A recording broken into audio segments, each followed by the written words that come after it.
On August 20th, 2008, a Spanish passenger jet crashed shortly after takeoff from Madrid Baraja Airport, killing all 154 passengers and crew. At first glance, the cause of this crash appeared deceptively simple. However, digging deeper reveals a story of tragic coincidences and ironies. The crash was almost a non-event. This isn't a story about a plane catching fire or a pilot crashing into a mountain at night. This is a complicated story about a collision that almost did not occur. This is the story of Spanair Flight 5222. 166 passengers and 6 crew members boarded Spanair Flight 5022 at Madrid Baraja Airport, Spain. Their destinations were Gran Canaria Airport and the Canary Islands, which required a 3-hour flight. The majority of the passengers were Spanish, but there were a few Germans, French, Turks, Italians, and others. The majority were vacationers looking for a break from the sweltering Madrid summer. Antonio Garcia Luna, 39, was an experienced pilot with over 8,000 hours of flight time. He had previously served in Spain's Air Force as a flight instructor and test captain. In 1999, Spanair hired him as a first officer, and in 2006, they promoted him to captain of the MD-80. The results of his tests, simulator sessions, and line training show that he was an above-average pilot. However, notes from one training session indicated that he needed to improve his crew resource management skills, specifically his coordination and rapport with the other pilot. Subsequent trainers, however, reported an improvement in this area. Crew members who knew the captain described him as disciplined, precise, and meticulous at his job, as well as someone who strictly followed procedures. Francisco Javier Mullet, the flight's first officer, was 31 years old. Spanair had hired him the previous year with just 1,200 flight hours, primarily on the MD-80.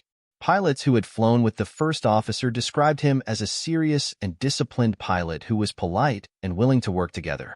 They mentioned how much he enjoyed flying and how grateful he was to have the opportunity to do so. The flight took place aboard a 15-year-old McDonnell Douglas MD-82. While mostly retired now, the jet was extremely popular with airlines in the United States and Europe during the 1990s and early 2000s, and it was one of the safest passenger planes in the sky. The fact that this accident almost didn't happen is tragic. Just before 1:30 in the afternoon, the pilots called the Taro controller to say they were ready to take off from runway 36 left. The controller cleared them for takeoff, and seconds later, the aircraft called back, Madrid Spanair 502, "We've had a minor issue and need to exit the runway again." After the controller cleared them to leave the runway, the pilots contacted Palma's maintenance control center. They noticed that the RAM air temperature probe was reading abnormally high. This probe measures the temperature of the air near the aircraft's surface. Normally, when a plane, car, or anything else moves through the air, it compresses and heats the air in front of it. This effect is especially strong at the high speeds that jet aircraft travel at. At cruise speed, for example, this typically results in a 30 degrees Celsius increase in temperature. Planes must measure this temperature for 2 reasons. The first is to allow pilots to choose whether to turn off the anti-icing heat during flight. As they fly, the air compresses in front of the wings, naturally heating their leading edges. As a result, a fault in the RAM air temperature sensor is insignificant if no icing is expected. The autopilot, specifically the autothrottles, is the second reason planes need to measure this temperature. The RAM air temperature sensor's detection of a high temperature signals the plane's rapid speed, indicating potential engine damage unless it reduces engine-powered I. In other words, a high RAM air temperature causes a low engine throttle during takeoff, rendering autothrottles ineffective. Manual takeoff is necessary when the sensor malfunctions. Given the importance of engine thrust, the Spanair pilots were probably unsure whether it was safe to take off with this faulty sensor. As a result, they decided to return to the gate and have the system inspected. Ironically, a heating element equips the RAT probe to prevent freezing while it measures the surrounding air temperature. Activating this heating element while the plane is on the ground will naturally cause the sensor to generate an incorrectly high temperature reading. While still taxiing, the captain used his mobile phone to call Palma's maintenance control center. Suspecting that the RAM air temperature probe was receiving an unexpected electrical current, the maintenance control center advised the crew to reset the Z29 circuit breaker, which supplies power to the RAT heating element. The crew did this, but the temperature of the probe did not drop. The pilots bring the aircraft back to the gate for the maintenance engineer's inspection. The crew and technicians discussed a variety of options for lowering the temperature of the RAM air temperature probe, including using dry ice to cool it. The cockpit was a hive of activity at the time, with people entering and exiting, including the crew, maintenance technicians, the pressure, and another spanner captain who was aboard the aircraft. The captain commented on their significant delay and stated that they needed to document everything that had happened. Pressure was building inside the cockpit to return the plane to the runway as soon as possible. Furthermore, the temperature inside the aircraft was rising, while the outside temperature was 30 degrees Celsius, and the aircraft's cooling system was insufficient. Passengers and crew alike became anxious and eager to leave. The engineers spent more than an hour attempting to repair the faulty sensor before recommending that the crew simply pull the circuit breaker, disconnecting the electrical supply to the RAM air temperature probe heater. The captain agreed, and the crew began to prepare for departure. A spanner flight attendant sat in the jump seat behind the pilots, discussing the faulty sensor with the first officer. Meanwhile, the crew started refueling the plane. Just after 2 p.m., the captain stepped out of the aircraft to personally oversee the refueling operation, ensuring its swift completion. Because the plane had returned to the gate and turned off its engines, the pilots had to restart as if it were a new flight. This entailed contacting air traffic control to request a clearance to fly to Las Palmas. Before preparing the cockpit for flight, the first officer accidentally called the wrong controller because he had left the last frequency set on the radio. This reflects the hurried atmosphere inside the cockpit at the time. It is precisely in abnormal situations like this that pilots must adhere most strictly to procedures. In the cockpit voice recording, there is additional evidence that the captain felt under time constraints as the pilots went through the before-star checklist. As the first officer read through the checklist, the captain anticipated the items and responded before the first officer reached the appropriate section of the checklist. Before taxiing, the captain also called air traffic control to see if there had been any delays on their end. The captain took over the radio duties originally assigned to the first officer. After starting the engines, the crew completed the after-star checklist. Before he could finish reading the last item, flaps and slats, the captain interrupted the first officer and asked him to request taxi permission from air traffic control. The pilots never returned to finish the last item on the after-star checklist. This was a mistake, but it was one of several opportunities for the pilots to properly configure the flaps between now and takeoff. As the pilots began taxiing towards the runway, they reviewed the taxi checklist. This included an item in which the pilots had to check the indicating light for the automatic reserve thrust system. This light should be on, indicating that additional automatic thrust is available if the engine fails during takeoff. If the slats are not ready for takeoff, this light will not illuminate. In this instance, the pilots turned off the light without realizing it. In another checklist item, pilots may discover they have not set the flaps for takeoff. The final item is the so-called takeoff briefing, during which the pilots, among other things, review the takeoff speeds, thrust, and flaps. The voice recorder in the cockpit revealed its incompleteness. They continued to converse with the flight attendants in the jump seat, the majority of whom were unrelated to the flight. Finally, and most confusingly for investigators, as the aircraft approached the runway, the first officer performed a final check, known as the takeoff imminent checklist. We could hear him checking the position of the center of gravity, the flap wheel, and the flaps and slats indicator on the LCD screen. The cockpit voice recorder captured the first officer saying, "Flaps 11," despite the fact that the flaps were not set to 11 and would have red 0 on both the LCD display and the flap wheel. Investigators eventually concluded that a phenomenon known as expectation bias was at work here. The first officer expected the flaps to be in the positions he specified and did not thoroughly check his instruments to confirm this. Humans have a natural tendency to look without seeing, so we only see what we expect to see.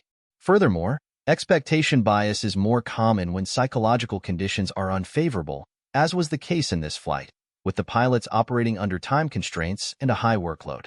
As the first officer completed these tasks, the captain should have been watching, but his alignment with the runway at the time diverted his attention away from the plane. From this point forward, there was nothing that could stop the crash except the last line of defense known as the takeoff warning system, or TOWS. This system triggers an alarm when pilots apply takeoff thrust without configuring the aircraft for takeoff, such as by not setting the flaps. This alarm never went off, for reasons we will explain later. The takeoff room was normal, and when the aircraft reached 157 knots, the first officer took it into flight.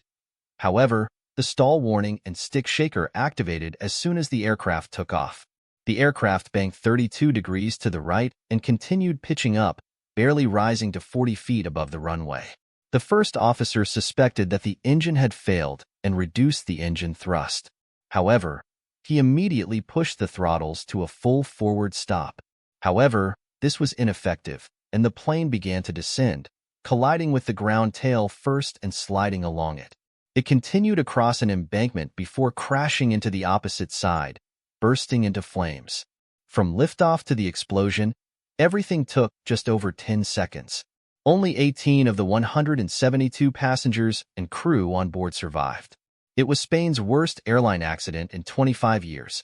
The Civil Aviation Accident and Incident Investigation Commission of Spain launched an investigation immediately following the accident.